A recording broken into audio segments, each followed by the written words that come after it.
এই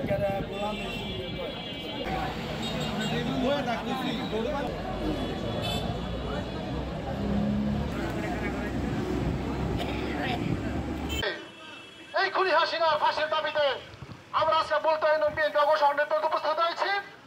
আমরা খুনি হাসিনার ফাঁসি চাই।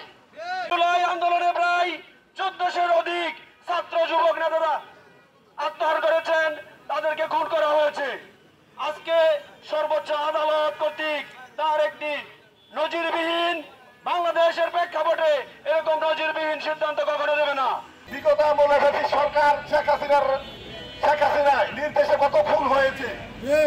আমাদের ছাত্র জনতা, আমাদের কৃষক জনতা, আমাদের আলেম সমাজ তাদের হাতে কত নির্যাতিত হয়েছে।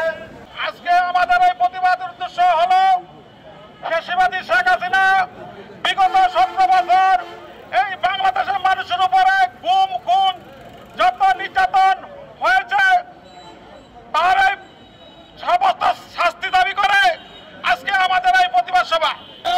আজ তার প্রতিবাদে এই রূপগঞ্জ থানায় সারা বাংলাদেশে তার অপকর্মের কারণে আজকে যে রায় হতে যাচ্ছে, আমাদের বহুত মুরব্বীদেরকে আয়নার ঘরে রেখেছে শেখ হাসিনা। আমি শুধু ফাঁসি নই, তার লোকে অঙ্গ সংগঠনগুলি আছে, আমলা সামলা মন্ত্রী এমপি মামলা, এদেরকে আমরা চাই এই আওতা এনে তাদের আয়না ঘরের মাধ্যমে সাজা দেওয়া হোক।